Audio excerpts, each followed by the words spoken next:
Thank you all. I'm going to jump right in. So let me give you a little bit of my background. I was trained as a chemist. I had no quantum information theory and decided I want to learn about quantum computers because in chemistry, we're hitting a wall. We can only do so much. I want to do more. That is like the way chemists come into quantum is like, we're going to do so much more, right? And so they come in and ask, what are the results of these calculations? Are they going to be useful? Are they going to be accurate enough to guide decisions? And then they go and they talk to a quantum computing scientist and they go, well, how many qubits do you need? How deep is the circuit? Tell me what you need. And that's not the same question. And so we'll spend some time kind of talking about the bridge between these two things today. And so feel free to ask questions as we go. We can continue the conversation from earlier. Katarina's talk was a great introduction of some of the background of what we have to think about with benchmarks. And so that is very helpful because, jumping right in, performance metrics are means, not ends. So metrics like accuracy, runtime, and qubit counts, incredibly important. And they're the quantities that we can actually measure and improve. But ultimately, they're proxies. What chemists and application scientists actually care about is whether the computation changes what they decide to do. Which catalysts are we going to pursue? Which mechanism do we want to test? Which experiment to run? So the real question comes down to, like, does this computation change a scientific or industrial decision?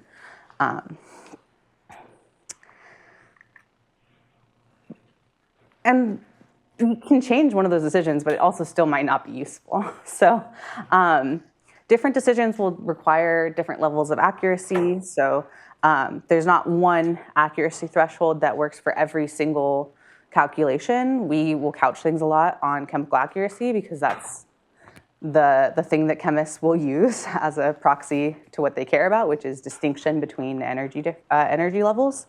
In addition to that, reaction barrier prediction is going to have different needs than qualitative screening for chemicals. So Katarina's talk, you saw that K is proportional to the exponential. So one of the reasons why chemical accuracy is defined the way it is that a millihartree of energy difference in that exponential equation, ends up being about half an order of magnitude different reaction rate. And so it's an incredibly important threshold. It's still not always what we're looking for every calculation. But for reaction barrier, that's going to be your gold standard. And then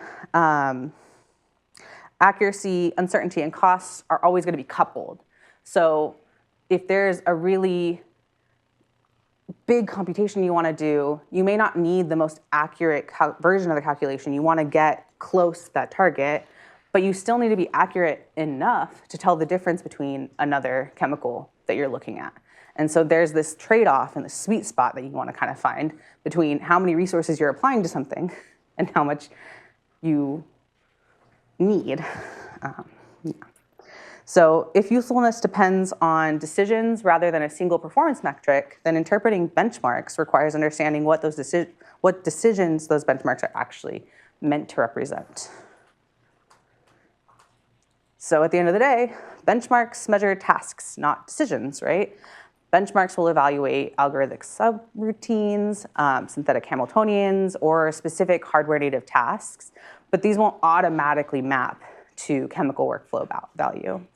And so to interpret benchmark outcomes correctly, we need to understand what real world decisions those tasks are actually standing in for.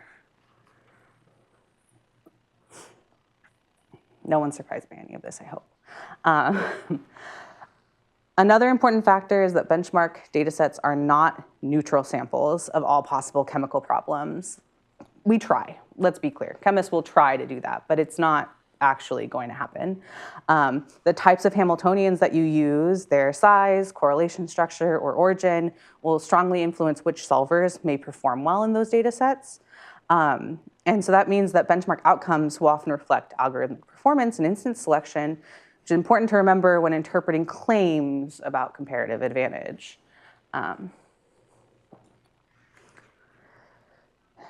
Performance targets, such as reaching a certain runtime, logical error rate, or energy accuracy, are extremely valuable because they allow us to measure progress and set engineering goals. Not a bad thing. Going back to the last slide, I think I almost understood what you meant, but I'm not quite there. So are you saying that there's a bias in the problems that people pick out to analyze and then make conclusions about those, but it doesn't reflect the actual use cases? Is that what you mean by this? It can. The fact is that, especially in like chemical literature, when you look at I'm not saying that chemists are going out and I'm going to only show you the best data. We're not claiming that. That's not what they're trying to do. But when they are developing an algorithm, maybe they're trying to solve for a certain problem. So they want their algorithm to work on strongly correlated systems. But if you try it on a different system or a different set of systems, maybe it's a different metal, maybe it's a different spin state, you no longer have that like translation. And so when you look at a benchmark, you have to wonder, what chemistry did they actually include in their class of problems? Okay, so you mean like if a technique is advertised as having been benchmarked and can achieve a certain quality, that's what you're saying is we should question that. If we want to replicate that with the quantum setting, then maybe actually the claim is too strong in the classical side sometimes. Yeah, you want to check both, and I think Matt is going to. Yeah, I might add to that, a very specific example of this is when we do quantum chemistry on classical computers and then port it over to quantum computers, we also often use active spaces. Like, our problems are based on active space selection, and that's like an important setup for your benchmark, and then you generate 100 different instances of problems, and they're all like the same-ish because they were active space problems. But first quantization doesn't really work in the same regime, and so if you try to benchmark your first quantization algorithms, one, you like kind of can't do it, you'd have to do some translation, and maybe there's something lost in translation. And if quantum computers happen to be the best at first quantization and bad at active spaces, that wouldn't be represented by the types of data sets that we can generate, because our thinking is, well, couple cluster is kind of good but not good enough. What's couple cluster bad at? That's a great example.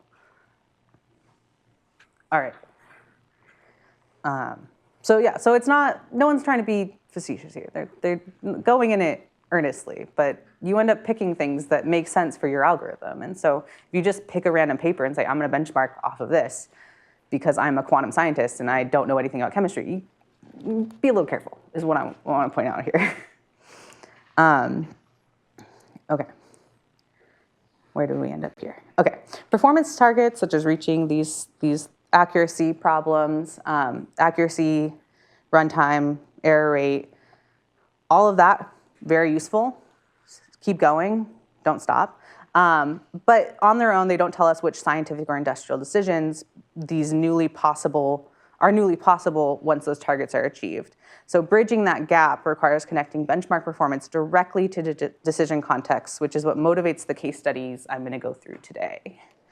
And so to make this all more concrete, let me show you how these interpretation issues kind of appear in practice using recent benchmarking work. So my first case study is ground state energy estimation, which is some work I did with Matt, so very helpful for him to be here, and a number of people in this room. So ground state energy estimation, that's chemistry in the eyes of quantum scientists. It's a useful case study because it sits at the center of computational chemistry and is often used to evaluate both classical and quantum algorithms. And it's also well-defined, and its notions of accuracy and resource requirements, which make it appealing for benchmarking. At the same time, it's a good illustration of many of the challenges that we will have when we actually get to a point where we want to use these for useful computation, or use quantum computers for useful computations. Because these are often used as chemically useful benchmarks. So there's so many modern benchmarking approaches available. You have a diverse Hamiltonian problem sets. You have feature-based complexity characterization, and so you can kind of pick out what you're looking to improve. There's also solver performance comparisons, much work in that area. And finally, our work in solvability region analysis. And so I've left some representative references, but just know this field is very, very active, and there's a lot of benchmarks available to use. And also, this allows us to ask not only whether a solver works on a specific example, but where it will work across a broad space of problems. When we examine solvability across instance space, we see that different solvers succeed in different regions of the problem distribution, and that resource feasibility depends strongly on runtime and accuracy assumptions. The key point is not which method performs best on a given data set. So here, it's very clear. You see a lot more blue. Oh, no, that's not what I wanted. On the left, we have a classical solver. We have DMRG run on a Canadian supercomputer.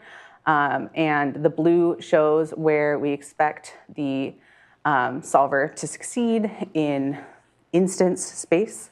And the red is where we expect it to not succeed. How do you define success?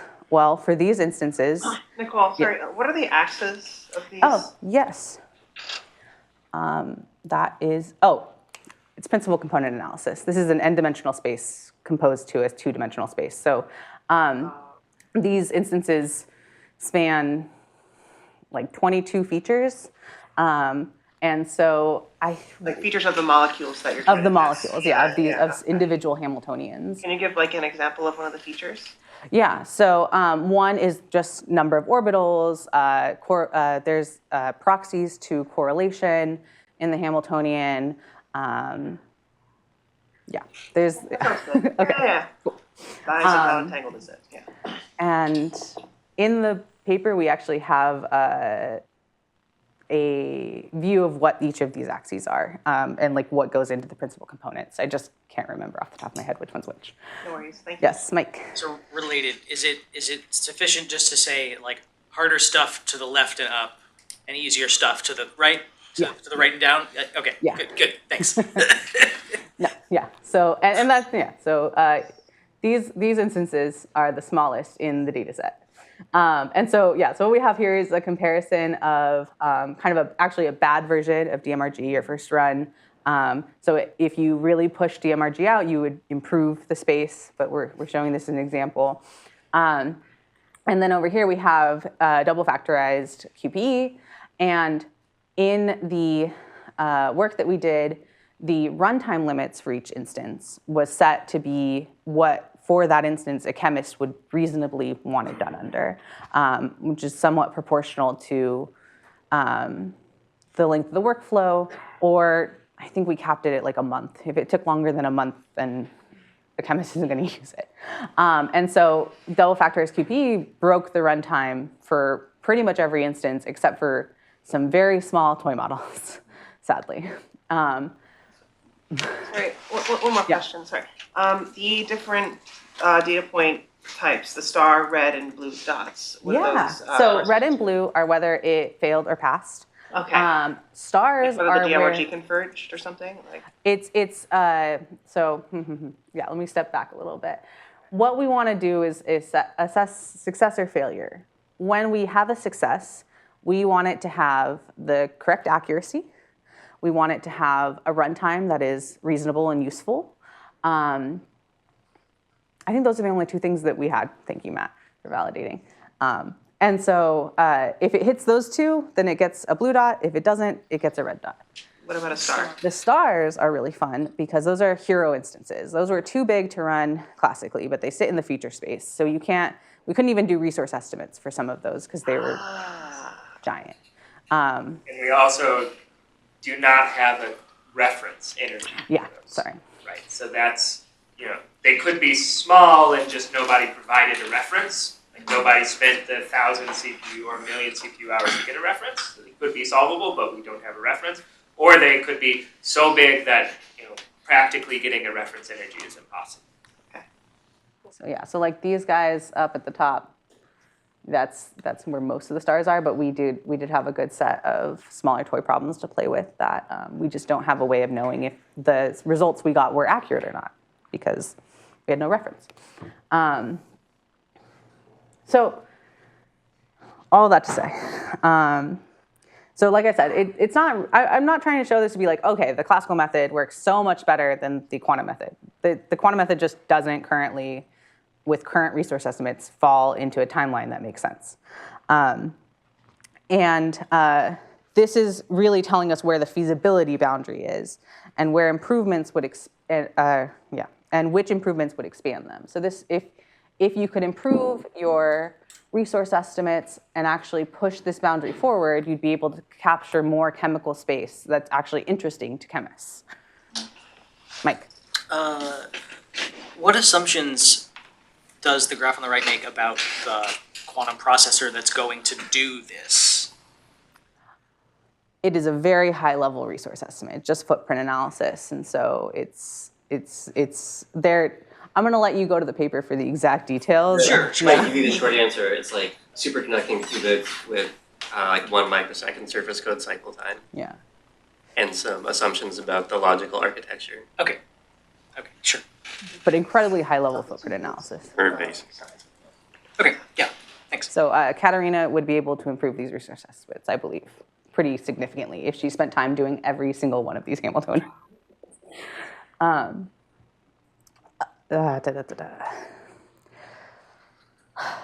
So for this benchmark, the goals weren't to have the best-in-class quantum resource estimates, and in this case, not even the best-in-class classical resource estimate. What we wanted to provide was a benchmark that would be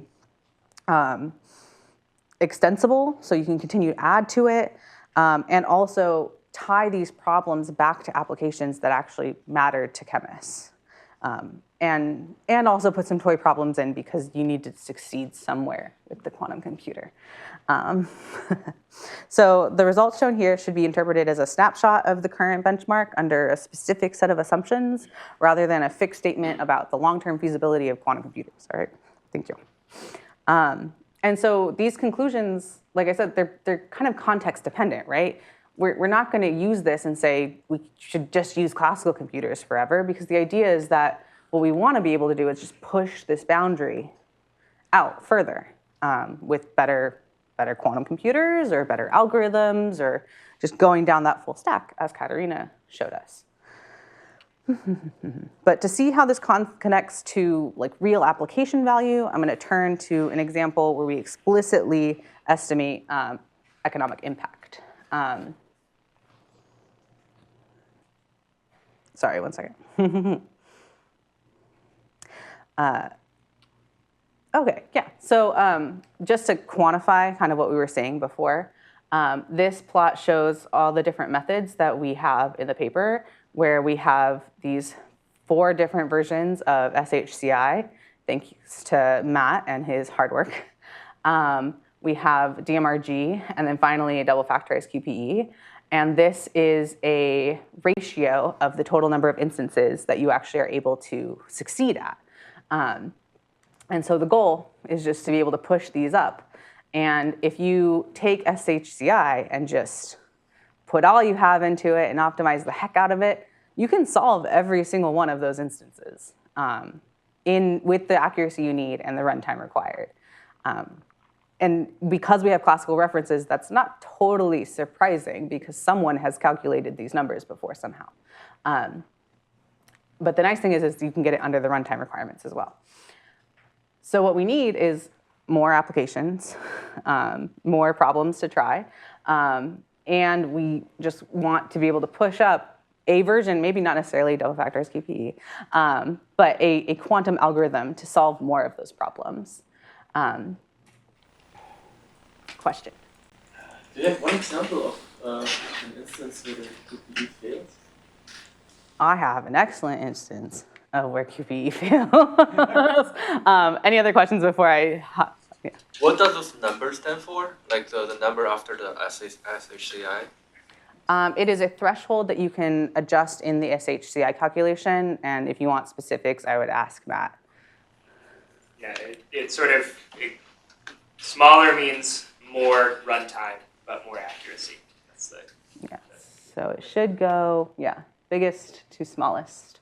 And then this actually uses an additional toggle that you can actually even improve the algorithm further. So, Dylan. So the bar that we see for the FTQC, this means that like one of these requirements for a successful case failed. So could it be like that you can technically get under that required accuracy threshold, but it took too long? Yeah, you always have this trade-off with pretty much every algorithm that you look at, both classically and quantum, you can if you lower these accuracy thresholds that you're looking for, you can run a looser calculation on a smaller computer or faster on a bigger computer, and you can make those trade-offs, but you're not, even if I gave you the biggest computer in the world, I don't think double 5 stars QP is going to get much better than this. So then how do you set like that threshold of the runtime? Because I'm thinking like you can like choose to kind of misrepresent some of this data by pushing up that runtime threshold, right? Yeah, so it'll be incredibly context dependent. And so the beauty of the GSCE benchmark is that the runtimes in that are tied to either a ceiling of we can't have this running for more than a month, or it's going to be when DMRG can finish this problem at the accuracy that we need. So if your quantum computer is going to take longer than that, I don't need to use a quantum computer. So we're not going to let you win. You're not going to succeed at that if you can't beat the classical computer. And so the beauty of this benchmark is that there's actually JSON files that you can, of a library of these instances that have the accuracy required, the runtime required, and the actual Hamiltonian. So like all of the mathematical context you need to define the problem is available to you, like right away. But again, these are all the ones that you can actually have an accuracy comparison to, right? That's a problem that's already been solved. You want to be pushing constantly outside of that. Or you need to bench or connect the problems that you're using to real chemical decisions. Yeah. So related or follow-on question, which is, so were there any, to your memory, situations where, okay, yeah, this the QPE took 10 times as long, but it produced results that were 100 times more precise? Like is anything like that, where like there's obviously, if you needed the precision and you didn't care how long it took, you would use this? No, because you set up your QP calculations to hit a certain accuracy. And so you'll make choices of how you're setting it up, and that will determine your runtime. So if you want to lower some of those, and I'll show an example of that. I think I do. Where you can lower your requirements on that side, and you can get potentially below runtimes. I still don't think you get below runtimes on. I'll have to ask Max on that. I don't think you get more instances in our data set currently with the one that we relaxed. But there are a lot of parameters that you can relax, and so you constantly have to be looking at these benchmarks and wonder which parameters did they choose, why did they choose them, and is this going to be useful for an actual problem later? So when you get that benchmark and you beat it and you're like, oh look, I did this and my quantum computer does this amazing job, and you go to a chemist and they're like, give me a real problem, guys, like we're going to use this quantum computer to do it. They might look at you and be like, this benchmark doesn't mean anything for me. Like your problems that you're looking at are nothing near what I care about. And so you really need to tie all these problems that are available, this entire library, to problems that chemists care about. And so like Katarina's example is great because she's looking at a catalytic cycle, and that type of catalyst is something that we're regularly trying to improve. And so if she can show us that her quantum computer can apply to that specific catalyst, then there's a good chance that there's going to be a problem that we can optimize using her method that a chemist will care about. And that's why she's knocking on doors. Does that make sense? And that's what we're going to talk about. and just one last note for the benchmark. It is great open source code, which our colleagues at L3 Harris, John Benwell, and others, and Max Rodin at Apollo worked so hard to make it so you can download it and you can change all of the knobs and you can explore it exactly how you want. So it's there's paper, you can read the paper, but maybe you don't care about the paper because you think we're wrong. Go change epsilon, change runtime thresholds. There's lots of data there to be explored. Yeah. So is this benchmark something that chemists care about, like this one? There is libraries of instances in this benchmark that are tied to specific applications, and that was the goal of DARPA's QB program. And so the output of a subset of the QB program was GSE instances. Those are all in this benchmark. So they're available, and there's the papers attached to them. I believe, if I'm not mistaken, every one of those JSON files that has all the information includes the reference to that paper. So you can actually have that, send that to a colleague, have a chemist come and yell at us and tell us that, sorry, your choices of accuracy and runtime are BS. And if we agree, we'll change them, to be honest. It's good. And so, like, is the goal right now in the talk to try to have the quantum bar achieve parity with the optimized algorithm? I would say that we have two goals with this benchmark, and Matt can correct me if I'm wrong here, but I would say long-term there's two goals. One is let's expand the library of instances. Let's find instances where this fails. That would be excellent. And Matt is currently working to expand them. So that's continuously being developed. And then the other is that let's get quantum up a little bit. But it's not clear that like achieving parity with this optimized algorithm for these instances is actually like necessary to find an instance that has some advantage. It's not necessary. What I would suggest is finding. We'll come back to this. I think my next point will make this more clear. But I appreciate the questions. Okay. When is a computation worth doing, right? Like, I can run all of these benchmarks, I can figure it out and say that I've solved all these problems, and it doesn't mean that it's actually going to be useful. So up to this point, we've talked about feasibility in terms of performance and benchmarking results, but usefulness will also depend on whether performing the calculation will actually change the decision that either has scientific or economic value. And so in many real workflows, even expensive computations can be worthwhile if they guide experimental programs or reduce trial and error that has to happen on the experimentalist side. And so utility will depend on the decision value, accuracy, the cost of the computation. If you have a really cheap quantum computer, we can run little tiny computations on that, and they might actually be worth the time that you do it on. Is that real? Not really, because we'll still use classical computers for a lot of the small problems, but that exists. There is a regime where that might exist. I'm not saying it's outside of the possibility. And also availability of alternatives. So like I said, if there's a classical computer that could solve that, they're gonna be a lot more available, right? And so the goal of the QB program was to find utility-driven model or problems. And so one that we explored was homogeneous catalysis discovery and the workflows around that. And so we looked at example cycles and pulled Hamiltonians from along these cycles. And the goal here, as Katerina showed, is that we don't necessarily need to know like just the ground state energy estimate of one of these molecules. If I want to make a decision about which pathway I think is the correct one or what we're doing, I need to do multiple of these. So Katerina's example, she had transition state 1 and 13. And in our work, we have a variety of products and reactants and transition states in that library, pulled from previous studies that are emblematic of what catalysis discovery looks like. And so these reaction energetics will guide pathway selection, catalyst screening, and experimental prioritization.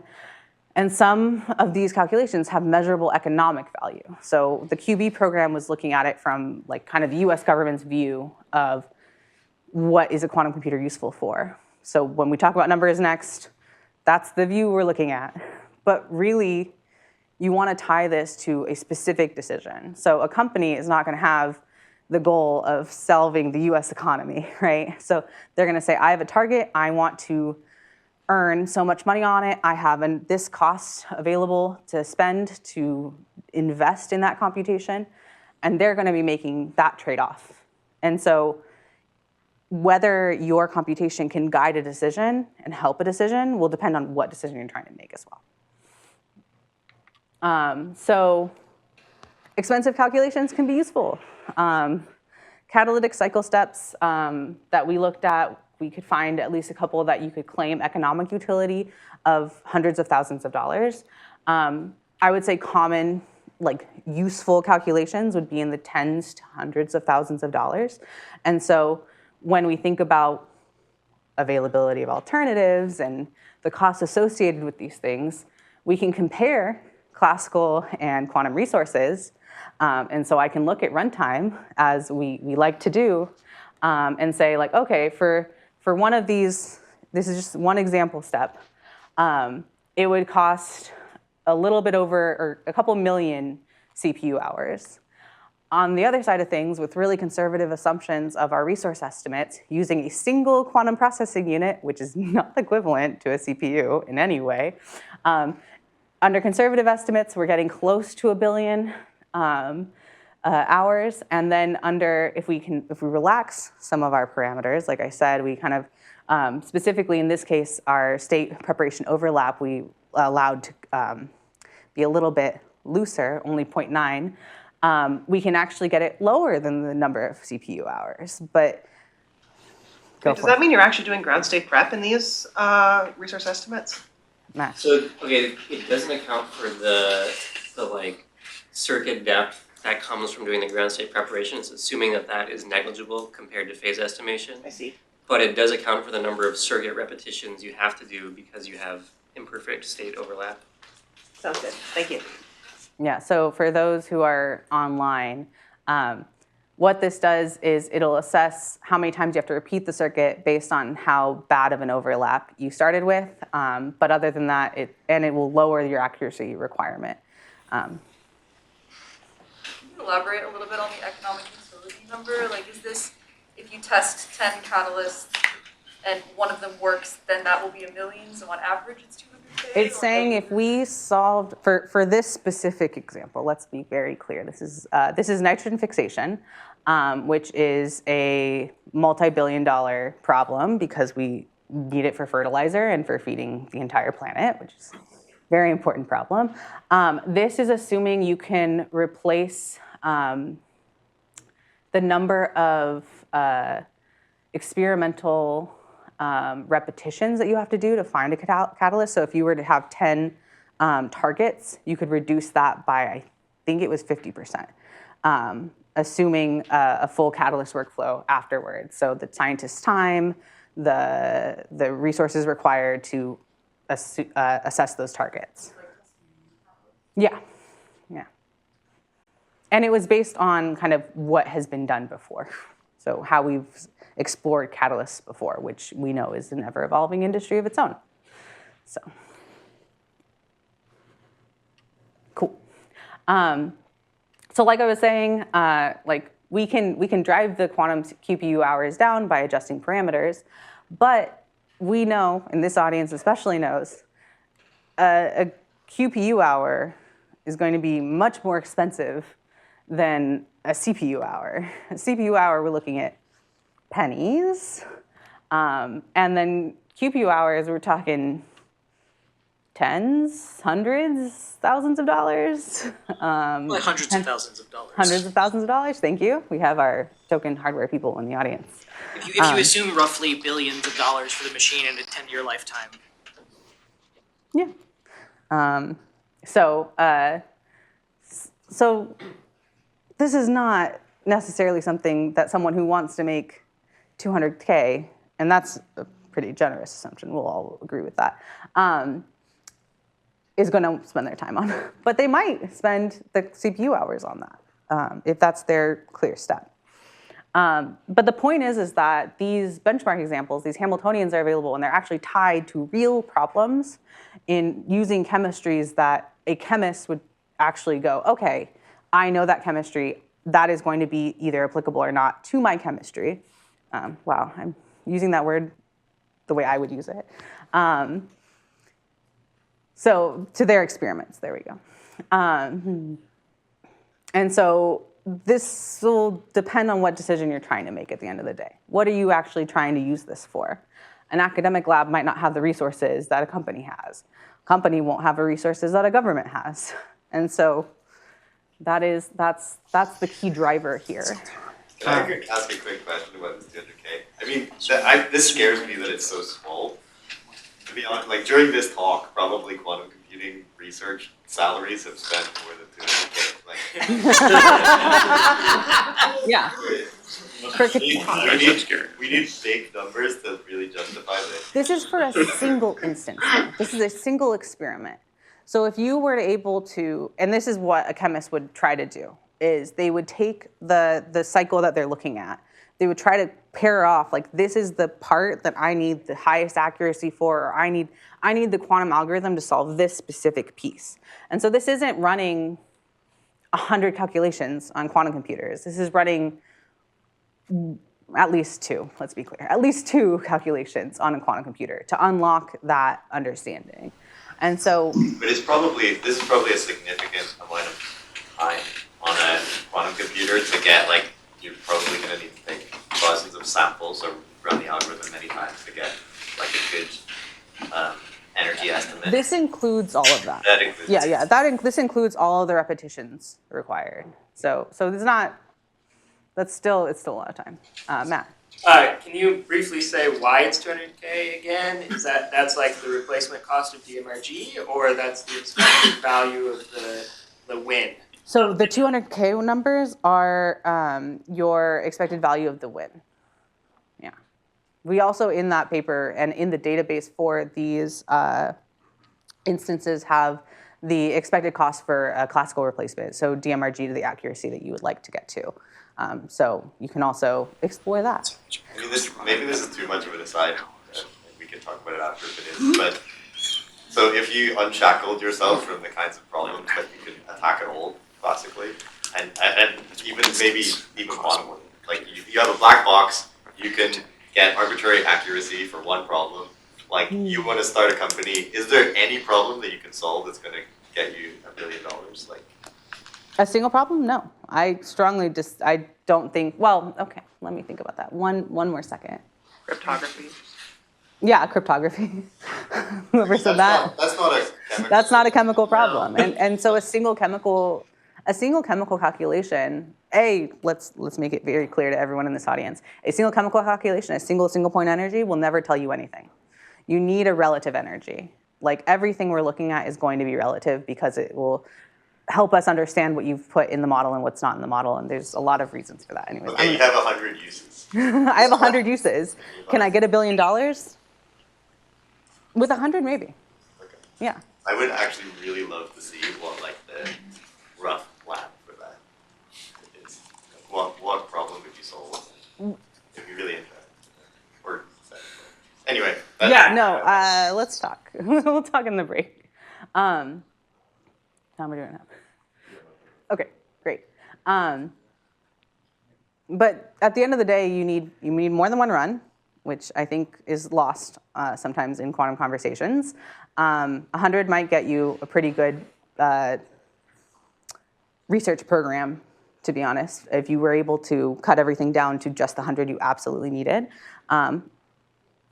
And that 200K number is assuming, I would say, is assuming 2 calculations.